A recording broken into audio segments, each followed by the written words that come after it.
Buenas, soy Tania Ortiz, médico de familia, dispositivo de cuidados críticos y urgencias en atención primaria y directora de formación de la Sociedad Independiente de Formación Sanitaria. Estoy aquí en colaboración con Ilerna para responder vuestras preguntas y dudas acerca del COVID-19 o coronavirus. Antes de entrar de lleno en el tema, me gustaría hacer hincapié en las medidas que los sanitarios os hemos indicado que son esenciales para evitar la propagación del virus. El lavado con frecuencia de manos. Es importantísimo lavarse las manos con agua y con jabón muchas veces al día. Al igual que mantener la distancia entre las personas, 1,5 metros o 2 metros va a evitar la vía de propagación respiratoria. Y la desinfección de las superficies de la casa con agua con lejía. Diluir lejía en agua y darle a toda la casa. Ahora sí, voy a comenzar a responder a vuestras preguntas. Espero poder responder bien y que no os quede ninguna duda después de esta sesión y que tras ella, seamos capaces de tener más calma ante este virus que nos ha cambiado un poquitín la vida. ¿Cómo se hace la prueba del coronavirus? La prueba del coronavirus es una prueba sencilla, aunque un poco molesta, y se va a realizar tomando una muestra nasal y otra faríngea. Para tomar las muestras, lo primero que se hace es sentar al sujeto al que se le va a realizar la prueba. Para tomar la muestra nasal se le va a inclinar un poquitín la cabeza hacia atrás, se retira un hisopo, que es un bastoncillo como de los oídos que tiene solo en un extremo algodón, se introduce en un orificio de la nariz, se gira bien, se retira, se introduce en el otro orificio de la nariz, se gira bien, se retira y se guarda en su contenedor y se etiqueta. Luego se coge otro hisopo, que es su bastoncillo, se introduce en la boca, en una de las amígdalas, se gira, se va a la otra amígdala, se gira y se guarda en el contenedor y se etiqueta. El que sea un poco molesto es porque cuando estamos tomando la nasal tiene que llegar el bastoncillo hasta el final de la nariz, ahí es donde viene un poco la molestia. Cuando estamos tomando la muestra es importante taparnos la boca para que tomen la muestra nasal y cuando van a tomar la muestra faríngea, taparnos la nariz para evitar contagiar al personal sanitario que nos la está realizando. Es cierto que ahora se han comprado unos test rápidos que se llaman, donde solo se toma la muestra faríngea. La siguiente pregunta nos dice, ¿por qué si has tenido contacto con una persona con COVID-19 no te hacen la prueba? Creo que te voy a defraudar un poco en la respuesta o que probablemente sea la que sospechas, ¿vale? Desgraciadamente, la respuesta a esta pregunta es meramente económica. Los recursos son limitados, son los que son. Entonces, lo ideal sería que nos hiciesen la prueba a todas las personas que hemos tenido un contacto directo con un COVID positivo. Es más, voy más allá. Lo ideal sería que se hiciese la prueba de forma universal a toda la población. Y a los que son COVID positivos se les hiciese el confinamiento estricto y a los que son COVID negativos tomasen las precauciones adecuadas si conviven con un COVID positivo y si no conviven con ningún COVID positivo pudiesen hacer vida normal. Pero la realidad no es así. La realidad es que hay pocos test, se hizo acopio de test por parte del gobierno y como habréis visto en la televisión, una partida de esos test venía defectuosa o no estaba homologada y su sensibilidad era del 30% en vez del 80%, que es lo que se necesita en una prueba para que sea fiable. Por lo tanto, esos test que vienen mal es como si no hubiésemos comprado nada, como si no tuviésemos nada. Desgraciadamente, la respuesta a tu pregunta es meramente económica. No hay dinero o no hay material para poder realizar la prueba. Mi consejo: si sabes que has estado en contacto estrecho con una persona que es COVID positivo, haz el aislamiento. Coge y aíslate 14 días, haz tu cuarentena 14 días como si tú fueses positivo. En caso de que tengas síntomas leves, lo pasas en casa. Si tuvieses alguna complicación mayor, llamar al número de teléfono de la comunidad autónoma de la que seáis que se está encargando del coronavirus, explicar los síntomas para que ya os digan los pasos a seguir. La tercera pregunta decía, si solo se tiene dolor de garganta y de cabeza, ¿puede significar que estoy infectado? Y la cuarta pregunta, lo que comentaba era que tenía la garganta roja y un poco de tos, pero no tenía fiebre. ¿Qué le puedo decir sobre eso? Bueno, a ambos deciros que no todo es COVID-19. que las demás patologías que existían previamente al coronavirus siguen existiendo. Es decir, podemos seguir teniendo un catarro, podemos seguir teniendo una gripe, podemos seguir teniendo una faringitis, una migraña, etc.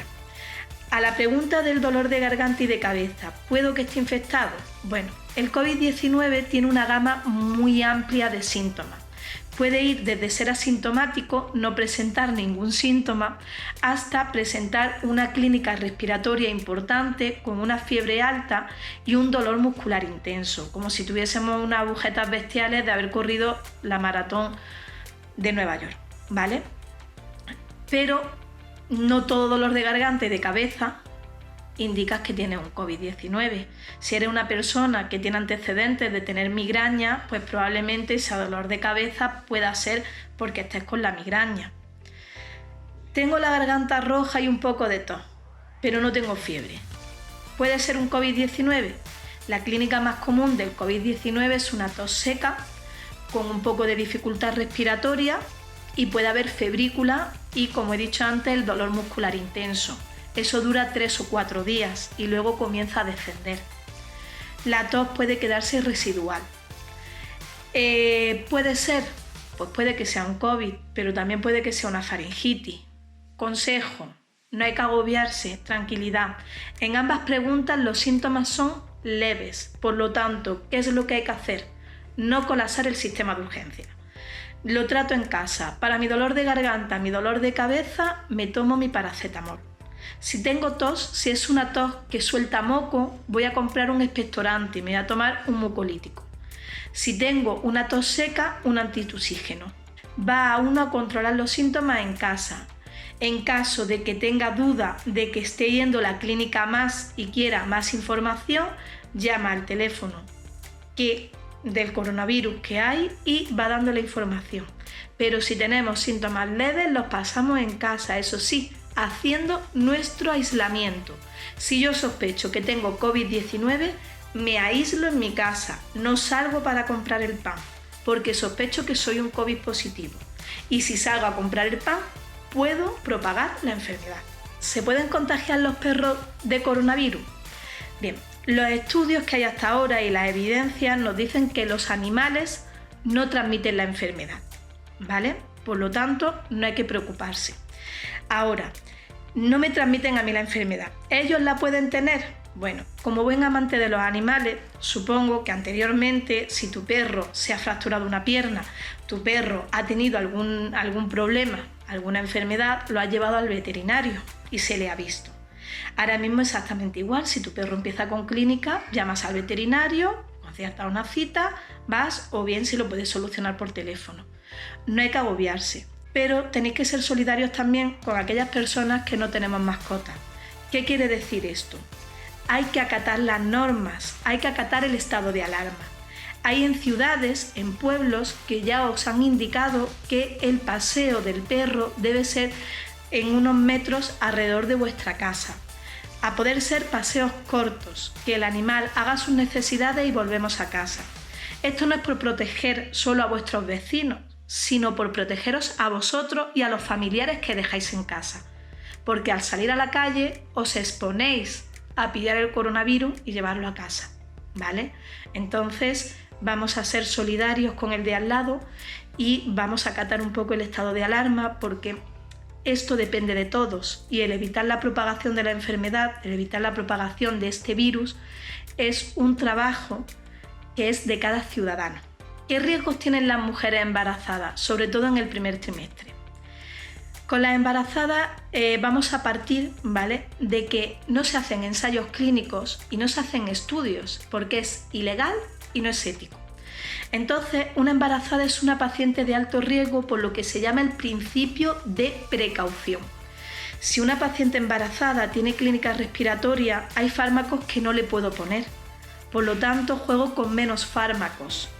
Así que una paciente embarazada, una mujer embarazada, es una paciente de alto riesgo. Tiene que extremar las precauciones, hacer el confinamiento y no salir solo para lo esencial.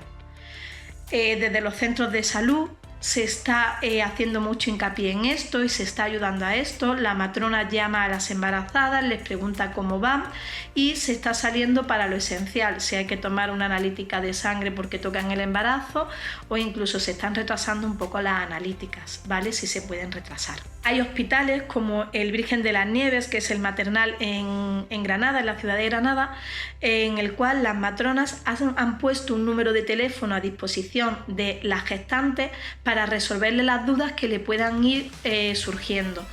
Igual que este hospital, hay muchos hospitales a lo largo de todo el sistema nacional que están poniendo estos teléfonos a favor de las gestantes para así poder hacer consultas telemáticas o telefónicas. ¿Crees que todos pasaremos por ahí tarde o temprano? Bien, esto es una opinión personal que yo os doy y mi opinión personal es que sí. Creo que un alto porcentaje de la población, entre el 70 y el 80%, vamos a terminar pasando el coronavirus. Algunos lo vamos a pasar con síntomas muy leves, una gastroenteritis leve, asintomáticos e incluso, y otros, desgraciadamente, por sus factores de riesgo, van a pasar una enfermedad más grave e incluso van a llegar a fallecer, como estamos viendo. Ahora mismo estamos en pleno pico en el cual cada día duplicamos el número de muertes. Entonces está habiendo una barbaridad de fallecimientos en pacientes que bien tenían ya una patología de base e incluso sin patología de base. Ojo, eso también es importante. Pero si me preguntas, pues te comento que sí, que creo que lo vamos a pasar un alto porcentaje de la población debido a la alta contagiosidad que tiene este virus. Es importantísimo las medidas de contención. Estas medidas de contención, como bien dicen muchos expertos, muchos virólogos, muchos inmunólogos, están creadas para poder contener la pandemia y no colapsar el sistema sanitario, para así poder dar el tratamiento adecuado a las personas y no tener que decidir a quién le pones un respirador o a quién no, ¿vale? Por eso son importantísimas las medidas de contención, que es donde el ciudadano de a pie juega el gran papel. ¿Cuánto dura el virus en la superficie? Bueno, pues el tiempo que dura en la superficie va a depender de la superficie.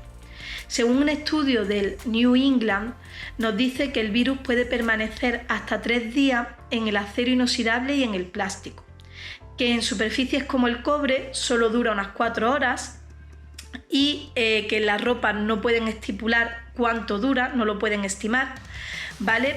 Por lo que se aconseja no sacudir la ropa de una persona COVID-19 positivo y lavarla independientemente al resto de la ropa de la familia en la lavadora de 40 a 60 grados mínimo, ¿vale? Para eliminar bien el virus, porque no sé si sabéis que el COVID-19 es muy sensible a altas temperaturas. Con altas temperaturas se muere, ¿vale? En el cartón dura un día. Y es importantísimo desinfectar con lejía. La lejía consigue acabar con el virus. Entonces, en el acero inoxidable 3 días, pero si doy con lejía, con agua con lejía, dura unos minutos. En el cartón, en el cobre, lo mismo, dura 1 hora, pero si doy con agua con lejía, voy a hacer que esto dure unos minutos. El COVID-19, pese a su rápido contagio, ¿hemos de asimilar que es una gripe más? Bien, es interesante la pregunta. Hasta ahora, pues, poder responder lo siguiente, ¿vale? El COVID-19 es un virus respiratorio, al igual que el virus de la gripe. Pertenece a la familia de Coronaviridae, ¿vale? De ahí su nombre, coronavirus. Y normalmente los virus de la familia Coronaviridae se tienen solo una vez y ya está. Pero sí es verdad que en este se está viendo que puede llegar a ser estacional. Hoy por hoy, lo único que sabemos es que tiene una alta contagiosidad, que de ahí es lo que nos está haciendo que estemos un poco dislocados y que se esté dando tan rápido su avance, porque una persona puede contagiar de 5 a 10, entonces imaginaros 1, 5, 25, 125, 625 en muy poco tiempo. La gripe contagia 1 a 1, entonces su propagación es más lenta. Con el tiempo, si llega a ser un virus estacional, tendremos vacunas, tendremos tratamiento y entonces lo podremos considerar un virus respiratorio más. Pero hoy por hoy tenemos que tener el contexto en el que estamos, y el contexto en el que estamos es que es un virus con una alta contagiosidad. A continuación voy a poneros un vídeo en el que vais a ver la rápida contagiosidad que tiene y por qué es importantísimo el mantenerse en casa. Este video es un resumen de un artículo del Washington Post que salió el día 14 de marzo del 2020 y lo hice principalmente para que mi familia y la gente en general tome conciencia sobre lo importante que es disminuir la movilidad o la frecuencia que nos movemos en el día a día, para que de esta forma bajemos la tasa de contagio del COVID-19 y principalmente disminuyamos la velocidad de propagación del virus. El artículo nos muestra una simulación de un pueblo con 200 habitantes, en los cuales existen tres tipos de personas: los sanos, los contagiados y los recuperados. Esta simulación no contempla las muertes y además propone que los recuperados no se vuelvan a enfermar. En el primer caso, todos los habitantes del pueblo se mueven libremente. El problema está en este punto: una gran cantidad de enfermos que requerirán distintos tipos de atención al mismo tiempo. Este es el peor escenario y es el que hay que evitar a toda costa. No hay sistema de salud en el mundo que aguante este caso.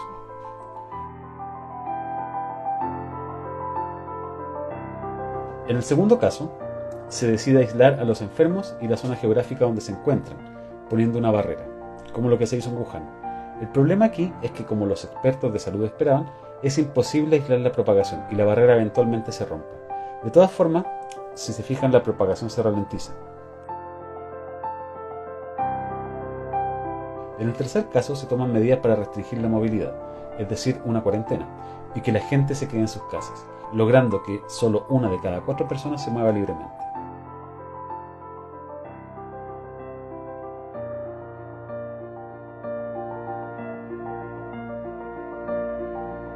Y en el último caso se extreman las medidas y se logra que la gente efectivamente se quede en sus casas, logrando que solo una de cada 8 personas se movilice.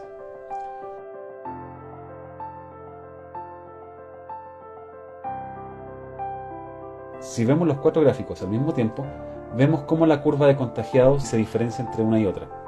En los últimos casos se ralentiza, y esto permitirá que no lleguemos al caso de tener a un gran porcentaje de la población enferma al mismo tiempo, demandando atenciones que ningún sistema de salud podrá satisfacer. Por eso, el llamado es a quedarse en casa todo lo que sea posible, salir solo lo necesario, aunque estemos sanos. De esta manera evitaremos contagiarnos y contagiar a las personas que pueden ser más vulnerables. Cuidémonos entre todos. ¿Cuándo bajará el pico de infectados? ¿Cuándo se estima que bajará la curva y por qué? Bueno, es difícil contestar a esta pregunta. De hecho, lo puedo contestar un poco por estimación, ¿de acuerdo? El confinamiento de los 14 días que nos propone el gobierno hace 14 días viene destinado a parar la curva. ¿Qué es lo que pasa? Yo me confino el día 14, ¿no? Hasta el día 28 de marzo. Ahí confino a las personas que se infecten desde el 14 o que se hayan infectado antes del 14. El problema es que el confinamiento que han hecho no ha sido un confinamiento real ni lo hemos hecho bien. Hay mucha gente que ha considerado que esto eran unas vacaciones y ha aprovechado para ir de un lugar, de una ciudad a otra, y lo que ha hecho es propagar más el virus. Entonces, del 14 al 28 contengo lo anterior al 14. Pero ¿y las personas que se hayan infectado del 14 al 28? No las tengo contenidas. Van a seguir contagiando después del 28. De ahí que el Congreso haya dicho que hay que aumentar el confinamiento otros 14 días. Y entonces veremos en 3 semanas o un mes cómo la curva se aplana o empieza a bajar. Eso es lo que yo más o menos considero por la evolución que está teniendo este virus. Importante, el que no lo hemos hecho bien, en el que hay mucha gente hay mucha población española que se ha tomado esto como unas vacaciones y ha seguido saliendo, ha seguido haciendo vida normal hasta que ya las cosas se han endurecido. No olvidemos que en el puente del 19 de marzo, tanto en Valencia como en Madrid, estaban saturadas las carreteras de gente que se iba a su segunda residencia o se iba de vacaciones. Aparte de esto, nos dice la Organización Mundial de la Salud que hay una alta probabilidad de que una vez que sean negativos, es decir, yo he dado positivo, estoy mis 14 días de aislamiento y me empiezo mi vida normal el día 15, puede que seas todavía contagioso 14 días más. Por lo tanto, estaríamos hablando de los 28 días de confinamiento. Entonces, es muy difícil exactamente decirte cuándo va a bajar la curva, pero no lo va a hacer el día 28 que terminamos los primeros 14 días. Aunque ahora el ministro ha salido diciendo que cree que ya estamos cerca del pico y que vamos a empezar a bajar. Yo le doy mínimo un par de semanillas más para empezar a ver que las medidas de contención han sido efectivas. ¿El virus deja secuelas en los pulmones una vez recuperado el paciente? Se está viendo que el virus en España está actuando un poco de manera distinta que en países como China, ¿vale? O como Alemania. Y se está viendo que aquí está afectando a gente un poco más joven porque tienen una reacción inflamatoria bestial. Decirte que si deja secuelas a nivel respiratorio, bueno, pues va a depender un poco de los factores de riesgo que tengas previamente, si tenías alguna enfermedad pulmonar previa, si estabas predispuesto genéticamente a tener alguna enfermedad pulmonar, de los factores de riesgo externos, si eres fumador, si no eres fumador, etc. Es muy pronto para ver en España si ha habido secuelas, pero sí podemos hablar de países como China en los que se ha visto que en gente joven que necesitó hospitalización sí hubo una secuela respiratoria, y es que disminuyó su capacidad pulmonar. Se está viendo que puede haber, pero nosotros ahora mismo en España no podemos saberlo, hay que esperar que pase la fase aguda y ver las secuelas posteriores que puede haber a los 3 meses, a los 6 meses de esos pacientes a los que se les da el alta una vez han superado la fase aguda o el coronavirus. Y la última pregunta dice, si no tengo bazo, ¿soy un grupo de riesgo? Esta pregunta es muy interesante. Cuando te quitan el bazo, empiezas a presentar una inmunodepresión. Por lo tanto, entras dentro de los grupos de riesgo que el Ministerio ha nombrado, que son la inmunodepresión, el cáncer, la hipertensión y problemas cardiovasculares, la diabetes, la embarazada, las personas con enfermedad pulmonar crónica, como puede ser el asma o el EPOC, y personas que tienen más de 60 años. Tú entrarías dentro de los inmunodeprimidos. Lo que pasa es que una vez que no tenemos bazo, que nos quitan el bazo, lo que hacemos es una inmunodepresión para bacterias, no para virus. Ojo, entonces, no es que seas inmunodeprimido para el virus, pero sí es verdad que eres una persona inmunodeprimida que puede ser más sensible a tener las complicaciones de infecciones bacterianas que puede dar el virus, ¿vale? Como puede ser una neumonía por neumococo. Pero en un principio no eres inmunodeprimido, no tienes una inmunosupresión para el virus, ¿de acuerdo? Bueno, pues esta es la última pregunta. Yo espero haber sido clara, no haber divagado mucho y haber contestado a vuestras preguntas y resuelto vuestras dudas. Antes de terminar la conexión, me gustaría volver a hacer hincapié en lo importante que es el confinamiento en casa. Y que si eres COVID positivo hay que tomárselo en serio, aunque tengas síntomas leves, y debes hacer un confinamiento estricto. Si puedes, si tienes la posibilidad, en una habitación de tu casa únicamente, teniendo el menos contacto posible con tus familiares, de hecho comiendo cuando ellos no estén comiendo, utilizando unos cubiertos que estén señalados, un plato que esté señalado, cuando termines lavarlo con agua con lejía, si aparte tienes lavavajilla, meterlo en el lavavajillas, y limpiar todas las zonas que toques con agua y con lejía. Si solo tenéis un baño, cada vez que entres al baño, llévate tu agua y tu lejía y todas las superficies que toques, límpialas, ¿vale? Y hacer el confinamiento los 14 días. Y si eres de los que te han hecho la prueba, y por eso sabes que eres COVID positivo 100%, esperar los 14, 15, 16, 18 días hasta que vuelvan a realizarte la prueba y sean negativos, haciendo ese confinamiento estricto. También deciros que no hay que ser alarmista, ¿vale? Porque con calma todo se consigue mucho mejor. Que está en cada uno de nosotros ser consecuentes y ser responsables de lo que hacemos. Que esta batalla la vamos a ganar todos. Y que quien juega el papel principal es el pueblo, ¿vale? La población quedándose en casa. Como yo le digo a mis compañeros, cada día van al campo de batalla. Van a las trincheras, sin medios la mayoría de ellos. Y se la están jugando. Llegan a sus casas sin poder tener contacto con sus familiares. Es muy duro tener tu hija y no poderte acercar a ella pensando en que le puedes pegar la enfermedad, le puedes contagiar. pero lo están haciendo porque el pueblo se lo merece y porque el pueblo está respondiendo. Sois vosotros quienes jugáis el papel fundamental de esta batalla. Quédate en casa, es importantísimo, ¿vale? Yo me quedo en casa, quédate en casa.